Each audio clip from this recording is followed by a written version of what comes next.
Channel. അപ്പോൾ നമ്മൾ ഇന്ന് പറയാൻ പോകുന്നത് നമ്മുടെ ഡ്രീം റൈഡർ ഫാമിലിയിലെ അനുവിനെ പറ്റിയാണ്. പുള്ളിക്കാരന്റെ കാര്യങ്ങളൊക്കെ പ്രത്യേകിച്ച് എടുത്തു പറയേണ്ട കാര്യമൊന്നുമില്ല, എന്നാലും ഞാൻ ഇൻട്രൊഡക്ഷൻ തരാം. കുറച്ച് ദിവസങ്ങൾക്ക് മുന്നേ അവൻ യൂട്യൂബിനകത്ത് നടത്തിയ കോലാഹലങ്ങളും പേക്കൂത്തുകളൊക്കെ കണ്ടിട്ടുണ്ടായിരുന്നു അല്ലേ? സ്വന്തം ഫാമിലിക്ക് സ്വന്തം അച്ഛനും അമ്മേനെയും കുറ്റം പറയുക, അതുപോലെ തന്നെ സ്വന്തം ഭാര്യനെ കുറ്റം പറയുക, സ്വന്തം പെങ്ങളെ കുറ്റം പറയുക, സ്വന്തം അമ്മായിയമ്മേനെ തെറി വിളിക്കുക, അമ്മായി അച്ഛനെ തെറി വിളിക്കുക, ഇങ്ങനെയുള്ള കാര്യങ്ങളൊക്കെ കണ്ടിട്ടുണ്ടായിരുന്നു അല്ലേ?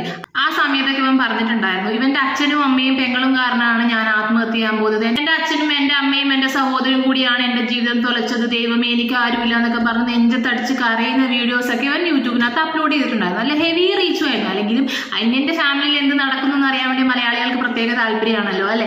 ആ സംഭവങ്ങൾക്കൊക്കെ ശേഷം നമ്മുടെ ഡ്രീം റൈഡർ ആരും വീഡിയോസും കാര്യങ്ങളൊന്നും ചെയ്തിട്ടുണ്ടായിരുന്നില്ല. അവൻ മുന്നേ കരഞ്ഞുകൊണ്ട് അല്ലെങ്കിൽ സ്വന്തം ഫാമിലിനെ കുറ്റം പറഞ്ഞുകൊണ്ടിട്ട വീഡിയോസ് ഒക്കെ അവൻ റിമൂവ് ചെയ്യുകയും ചെയ്തു. കാരണം അവനറിയാം മലയാളികളുടെ സൈക്കോളജി. സ്വന്തം അച്ഛനെയും അമ്മേനെയും കുറ്റം പറഞ്ഞിട്ട് കഴിഞ്ഞാലും അല്ലെങ്കിൽ സ്വന്തം ഫാമിലിയിൽ നടക്കുന്ന കാര്യങ്ങളൊക്കെ പറ്റി കുറച്ച് പൊടിപ്പും തൊങ്ങലൊക്കെ വെച്ച് വീഡിയോ ഇട്ട് കഴിഞ്ഞാൽ നല്ല വ്യൂസ് ആയിരിക്കും അവനറിയാം. അതുകൊണ്ട് തന്നെ അവൻ അങ്ങനത്തെ ഒരു സൈക്കോളജി ഇവിടെ അപ്ലൈ ചെയ്തിട്ടുള്ളത്. ആ വീഡിയോസിനൊക്കെ നല്ല ഹെവി റീച്ച് കിട്ടുകയും ചെയ്തു. അതിനൊക്കെ ശേഷം നമ്മുടെ യൂട്യൂബ് റവന്യൂ കിട്ടുന്നത് എല്ലാ മാസവും അവസാനമാണ്. ആ റവന്യൂ കിട്ടിയതിനു ശേഷം അവൻ എന്ത് ചെയ്തു? ആ വീഡിയോസൊക്കെ അങ്ങ് പ്രൈവറ്റ് ആക്കി, അല്ലെങ്കിൽ അത് ഡിലീറ്റ് ചെയ്തു.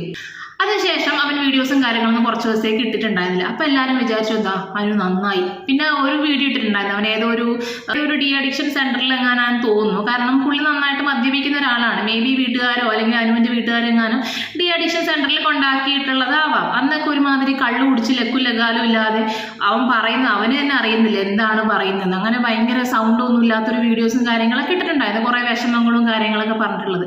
അപ്പൊ അനു നന്നാവുന്നാണ് അന്ന് വിചാരിച്ചിരുന്നത്. പക്ഷെ പിന്നെയും ശങ്കരൻ തെങ്ങി തന്നെയാണ്. ഇപ്പൊ റീസെന്റ് ആയിട്ട് അവൻ പിന്നെയും ഇവന്റെ കുടുംബകാര്യം എപ്പിസോഡ് 1 എപ്പിസോഡ് 2 എന്നൊക്കെ പറഞ്ഞ് ഇട്ടിട്ടുണ്ട്. ആദ്യമൊക്കെ ഇവരെന്താ ചെയ്തുകൊണ്ടിരുന്നത്? സ്വന്തം അച്ഛനെ അമ്മേനെ കുറ്റം പറഞ്ഞ്, അമ്മേനെ തെറി പറഞ്ഞു, അമ്മേനെ നുള്ളി, അമ്മേനെ പിച്ചി, അമ്മേനെ വീട്ടിൽ നിന്ന് ഇറക്കി വിട്ടു, അമ്മ എന്റെ ഭാര്യനെ ദ്രോഹിക്കുന്നു, ഇങ്ങനെയുള്ള കാര്യങ്ങളാണ്. പിന്നെ അമ്മായിയമ്മനെ പറ്റി പറയുകയാണെങ്കിൽ അമ്മായിയമ്മ എന്റെ ഭാര്യനെ ഇറക്കി കൊണ്ടുപോയി, ഇതാണെന്നൊക്കെ പറഞ്ഞിട്ട് അമ്മായിയമ്മേനെയും കുറെ കുറ്റം പറഞ്ഞിട്ടുള്ള വീഡിയോ ഒക്കെ ഇട്ടിട്ടുണ്ടായിരുന്നു. ഇന്ന് ഇവ വന്നേക്കുന്നത് ഇപ്പൊ റീസെന്റ് ആയിട്ട് വന്നേക്കുന്നത് എന്റെ അച്ഛൻ എന്നോട് ഇതാണ് ചെയ്തത്, എന്റെ അച്ഛൻ എന്നോട് ചെയ്തത് കണ്ടോ എന്നൊക്കെ പറഞ്ഞിട്ട് ഭയങ്കര ഹെഡ്ലൈൻ ഒക്കെ കൊടുത്തിട്ടുള്ള ഒരു വീഡിയോ ആണ് ഇട്ടിട്ടുള്ളത്. എന്തായാലും അതിന്റെ ഭാഗങ്ങൾ നമുക്കൊന്ന് കണ്ടു നോക്കാം.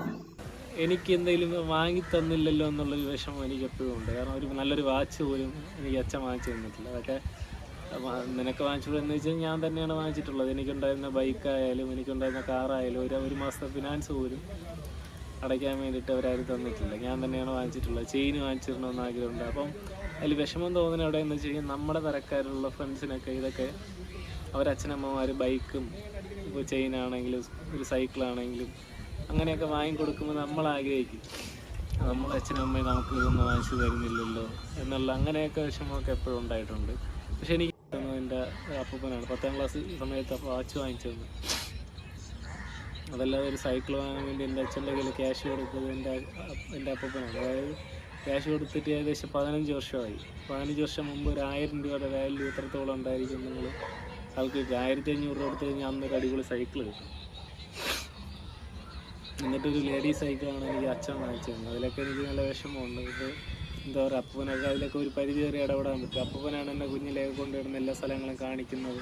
അപ്പൊ കണ്ടല്ലോ അല്ലേ, ഇതൊക്കെ ഇത്ര വലിയ തെറ്റാണോടെ? സ്വന്തം അച്ഛനൊരു വാച്ച് വാങ്ങി തരാത്തതോ അല്ലെങ്കിൽ ബൈക്ക് വാങ്ങി തരാത്തതോ സൈക്കിൾ വാങ്ങി തരാത്തതൊക്കെയാണോ നീ ഇത്ര വലിയ കുറ്റമായിട്ട് ആരോപിക്കുന്നത്? എനിക്ക് മനസ്സിലാവുന്നില്ല. ഇതാണോ? ഞാൻ വിചാരിച്ചു അച്ഛൻ എന്നോട് ചെയ്തത് കണ്ടോ എന്നൊക്കെ ചോദിക്കുന്ന സമയത്ത് ഞാൻ വിചാരിച്ചു അച്ഛൻ എന്നോട് വലിയ എന്തോ ഒരു മഹാ അപരാധം ചെയ്തിട്ടുണ്ട് എന്നാണ് ഞാൻ വിചാരിച്ചത്. ഒരു സൈക്കിൾ വാങ്ങി തരാത്തതോ ഒരു വാച്ച് വാങ്ങി തരാത്തതോ ആണോ ഇത്ര വലിയ കുറ്റം ആ മനുഷ്യനെ ആരോപിക്കുന്നതെന്നാണോ ഇല്ല നിനക്ക്? നീ ഒരു മകനാന്ന് പറയാൻ നിനക്ക് ഉളുപ്പുണ്ടോ?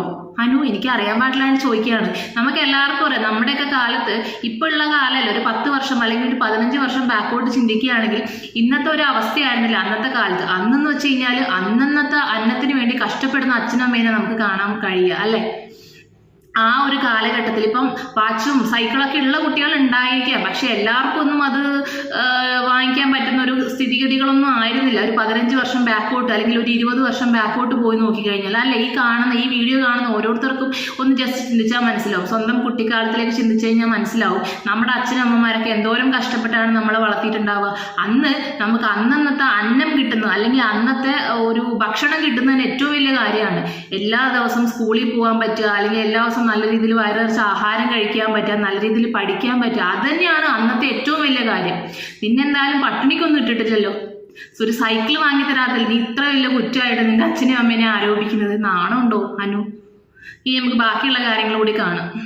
വീട്ടിൽ നിന്ന് ഇറങ്ങിപ്പോകാൻ തയ്യാറാണ്. ഞാൻ പറഞ്ഞു എനിക്ക് ഇത്ര രൂപ ചിലവായിട്ടുണ്ട്, ഒന്നില്ലെങ്കിൽ ഞാനത് പൊളിച്ചുകൊണ്ട് പോകും, ഇല്ലെന്നുണ്ടെങ്കിൽ എനിക്ക് ആ കാശ് വേണമെന്ന് പറയും. കാരണം എനിക്ക് എൻ്റെ 2 പൊടി കുട്ടികളെ കൊണ്ട് എനിക്ക് എവിടെയും പോകാൻ പറ്റില്ല, എൻ്റെ കയ്യിൽ 1 രൂപ പോലും എടുക്കാനില്ല. അപ്പം മുടക്കിയ കാശെങ്കിലും എനിക്ക് കിട്ടണ്ടേ. അവർക്ക് റൂഫിൻ്റെ ഒന്നും ആവശ്യമില്ല, അല്ലെങ്കിൽ അവരുടെ കയ്യിലൊക്കെ ഉള്ള കാശ് എനിക്ക് അന്ന് തന്നെ അങ്ങ് ഒഴിവാക്കുക എന്ന് പറഞ്ഞു.